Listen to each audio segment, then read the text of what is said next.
عزیزانو، ہم نے آئمہ کو کیا اپنی زندگی میں منت ماننا ہے؟ کہاں ہے اور امام ہماری زندگی میں؟ وہ تو کریم ہے. امام موسیٰ کاظم باب الحوائج ہے، باب حاجتوں کا دروازہ ہے. 3 باب الحوائج ہیں، حضرت علی اصغر، حضرت عباس علیہ السلام، امام موسیٰ کاظم علیہ السلام. باب الحوائج ہے. کاظمین میں اگر آپ کی نگاہ دیکھیں کیا رش ہوگا، کیا عجیب فضا ہے. خدا ہم سب کو زیارت کی توفیق عطا فرمائے. وہ ہر جگہ پر ایک الگ کیفیت ہے. کاظمین کی کیفیت بالکل الگ ہے. آپ جائیں وہاں پر، انشاءاللہ کہ گئے بھی ہوں گے. باب الحوائج ہے. آج آپ جو اپنی حاجتیں لے کر آئے ہوئے امام سے مانگیے، کیوں نہیں امام دے گا؟ کریمہ اہل بیت کا والد ہے کہ حضرت معصومہ علیہ السلام اللہ علیہ جو کم کے اندر ہیں، ان کے والد محترم ہے، وہ کریمہ اہل بیت ہیں. بی بی کو ان کے والد کا واسطہ دیں. آج آپ خالی ہاتھ نہیں جائیں گے یہاں سے. رؤوف امام رضا علیہ السلام کے، وہ مرضوں کو شفا دینے والا، جو ہماری قبر میں آنے والا، ان کے والد ہیں. امام رضا کو واسطہ دیں اپنے والد کا. وہ کریم ہے. ہم کیا کر رہے ہیں؟ وہ تو کسی کو خالی ہاتھ نہیں جانے دیتے اپنے در سے. مگر میں کیا لے کے جا رہا ہوں؟ عزیزان محترم، جب میں اپنے کسی آفیسر کے پاس جاتا ہوں، کسی بڑی شخصیت کے پاس جاتا ہوں، تو سوچتا ہوں خالی ہاتھ نہ جاؤں، کچھ لے کے جاؤں. یقیناً کام ہوتا ہوگا مجھے ان سے کوئی، لیکن میں چاہتا ہوں کہ کچھ لے جاؤں. ہم امام کے پاس کیا لے کے جاتے ہیں؟ کیا ہے ہمارے پاس امام کو دینے کے لیے؟ کیا ہے؟ امام کہہ دے کہ میرے لیے کیا لائے ہو؟ ذہن محترم، آیت اللہ عظمہ بہجت رضوان اللہ تعالیٰ علیہ کہ آپ کی صلوات ان کے لیے ہدیہ ہو. اللہم صلی علی محمد وآل محمد وآل. آیت اللہ عظمہ بہجت فرماتے ہیں کہ اذن دخول خاص طور پہ کربلا کے لیے، باقی جگہوں کے لیے بھی داخل ہونے کی جو اجازت ہے، وہ یہ کہتے ہیں کہ گریوں کو، اشک کو لے کے جاؤ، اپنے آنکھوں کو اشک کے ساتھ لے کے جاؤ. قبول کر لیتے ہیں، یعنی آنسو آ گئے سمجھ لو کہ انہوں نے تمہیں اجازت دے دی ہے. امامت خود آیت اللہ عظمہ بہجت فرماتے ہیں کہ میں نے مکاشفے میں دیکھا کہ جب میں مر گیا ہوں تو مجھے اٹھا کر خراسان مشہد میں میرے بدن کو لے کے جایا جا رہا ہے، اور وہاں پر مجھے آواز آئی کہ جو ہم سے پناہ مانگتا ہے ہم اسے پناہ دیتے ہیں. عزیزان محترم، یہ ظاہری دنیا ہمیں لگتی ہے کہ یہ بہت زیادہ ہے، یہ بہت محدود ہے. یہ دنیا، اگر یہ دنیا بہت کچھ ہوتی تو ہمارے آئمہ اس طرح زندگی نہ گزارتے.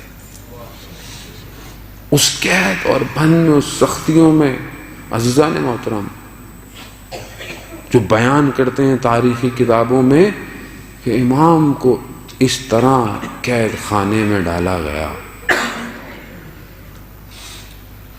آپ اہمیت دیکھیں نا زندگی کی. ہم کتنی محبت ہے دنیا سے.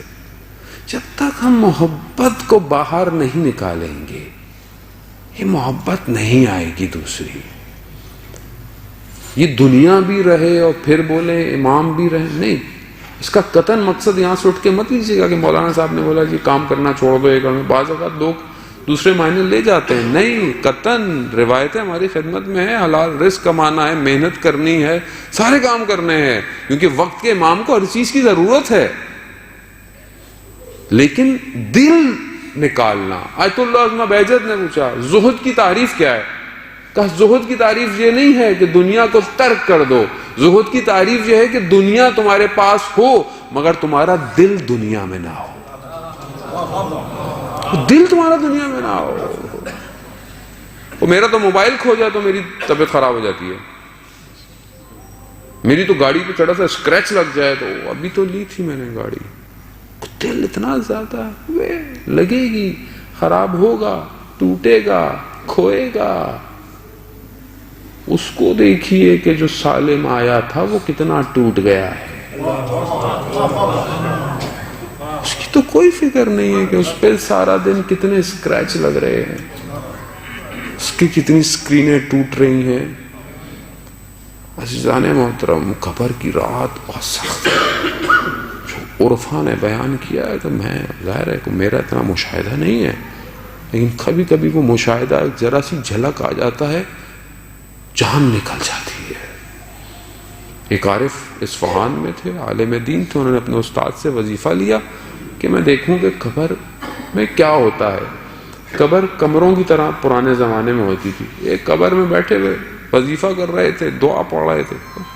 دیکھا ایک شخص کو لایا گیا, یعنی مردہ کو لایا گیا, رکھ کے چلے گئے کہ صبح دفنائیں گے. ایک شخص کو ساتھ بٹھا دیا جو قرآن کی تلاوت کر رہا تھا. اب یہ تو صاحب نظر تھے, انہوں نے دیکھا کہ 2 ملائکہ آگ کا گز لے کر داخل ہوئے ہیں. وہ شخص جو قرآن پڑھ رہا ہے اسے کچھ سمجھ میں نہیں آ رہا. ایک جھلک اس آتش کی دیکھی اس عالم نے, اس سے برداشت نہیں ہوا. انہوں نے بڑی مشکل سے اپنے آپ کو اس کمرے سے باہر پھینکا, بے ہوش ہو گئے. کچھ ماہ کوما میں رہے, جب ہوش میں آئے تو استاد آئے, کہا ایک جھلک برداشت نہیں کر پائے برزخ کی, ایک جھلک. ایسا ہمارے لیے بڑا آسان ہے, گزر جائیں گے, ہمارا کیا ہے, مولا وارث, مولا آ جائیں گے. مولا تو آئیں گے, مولا اپنے شیعہ کے پاس آئیں گے. مولا اس کے پاس آئیں گے جس نے واقعاً امام کی سیرت پہ زندگی گزاری ہوگی. دیکھیں امام کی زندگیوں کو دیکھیں اور اپنی زندگیوں. عزیزان محترم, زندان اتنا تنگ ہے کہ آدمی کھڑا نہیں ہو سکتا, اتنا تنگ ہے کہ ٹانگیں پھیلا نہیں سکتا. عزیزان محترم,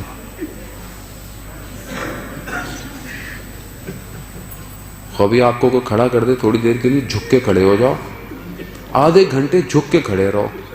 ہاں بولو بھائی مجھے جتنی سزا دینی ہے دے لو, میں نہیں کھڑا ہو سکتا جھک کے. تصور کیجئے, ہم نے وہ زندان نہیں, لیکن اس طرح کے ایک زندان کو ہمیں دکھایا گیا کہ اس طرح زندان ہے, اتنا تہ خانے میں ہے کہ سورج کی روشنی پہنچ نہیں سکتی اس کے اوپر.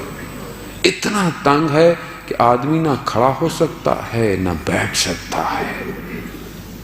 خوراک کیا ہے کہ وہ ایک ہی وقت خوراک ہے, اور وہ بھی کیا خوراک دیتے ہوں گے امام کو. یعنی وہ مقام آ گیا کہ جہاں امام یہ فرماتے تھے کہ پروردگار تیرا شکر کہ تو نے مجھے کوئی جگہ دی, عبادت کی. وہی امام خدا سے کہہ رہا ہے پروردگار مجھے خالص کر دے اس مقام سے, کیونکہ اذیت صرف بدن کی نہیں تھی. وہ جو آخری نگہبان تھا وہ اتنا سخت تھا کہ وہ غلط جملے بھی استعمال کرتا تھا جو امام سے برداشت نہیں ہوتے تھے. عزیزان محترم, سخت ہے انسان اپنے آباء و اجداد, اپنی جد مادر کے لیے کوئی جملے سن سکے. سخت تھا. امام نے کہا مولا مجھے پروردگار مجھے اس سے خالص کر دے. ایک مولا کا ماننے والا آیا, اس نے کہا کہ مجھے مولا کی زیارت کر. کبھی اس کی چابی نہیں ہے, ہم نہیں دکھا سکتے. کہا مجھے دکھا دو. کہا ایک سوراخ ہے جس سے ہم دیکھتے رہتے ہیں قیدی کو, اس میں سے تمہیں دکھاتے. اس نے دیکھا تو امام کچھ نظر نہیں آیا. وہ چھوٹا سا کمرہ کتنا بڑا ہوگا کہ امام نظر نہیں آئے. کہا مجھے کچھ نظر نہیں آ رہا. کہا غور سے دیکھو. کہا ایک چراغ ہے اور ایک کپڑا پڑا ہوا ہے. کہا یہ کپڑا نہیں ہے, یہی امام ہے. اور اتنا امام نحیف ہو چکا تھا, اتنا امام کمزور ہو چکا تھا. عزاداران محترم, اتنا امام کمزور ہو چکا تھا کہ امام نظر نہیں آ رہا. ہاں ارے تنگ آ گیا, وہ ظالم اور نہیں دے سکے امام کو. آخر کار امام کو زہر دے دیا گیا.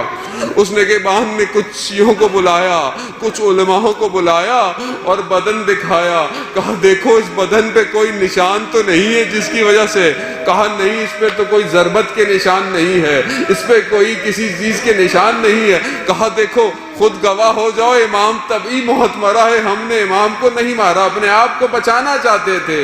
ہاں عزاداران محترم، پھر امام کے جنازے کو بولا رکھ دو، جا کر کہاں پر رکھ دو؟ پل پر رکھ دیا۔ ارے کہاں تھے شیعہ؟ عزیزان محترم تحمل کیجئے، سوچئے، امام ایک تو زندان میں، اتنے سال زندان میں، آج وقت کا امام غیبت میں، اتنے شیعہ ہمارے، ارے کہاں ہے امام؟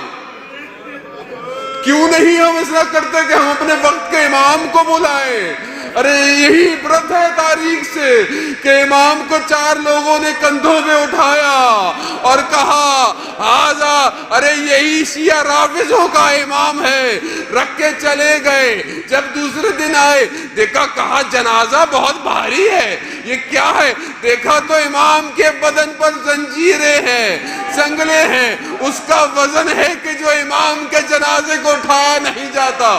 خبر پھیل گئی، لوگوں کو پتہ چل گیا، ارے لوگ پھول لے کر آئے، شان سے جنازہ اٹھایا گیا، شان و شوکت دی گئی۔ حالانکہ بہت سختیاں جھیلی امام نے، مگر ہاتھ جوڑ کر کہوں گا میرے مولا، آپ کے جنازے کو اٹھایا تو گیا، آپ کو تدفین تو کیا گیا، آئیے کربلا۔ ارے جب آخری وقت آیا تو بلایا گیا، میری بی بی کہتی ہے مرزا یہ کیسی تیاری ہے، یہ کیسی آوازیں ہیں؟ ارے یہ تو ہمارے تو لوگوں کو مار دیا، اب یہ کیا کر رہے ہیں؟ ارے وہ گھوڑے لاشوں کو اپنے ٹاپوں سے کچلنے کے لیے تیار کر رہے تھے۔ ارے ایک ایک کر کر ہر کوئی اپنے جنازے لے گیا۔ ارے ایک لاشا کرگستان میں تپتی ہوئی دشت میں پڑا رہ گیا۔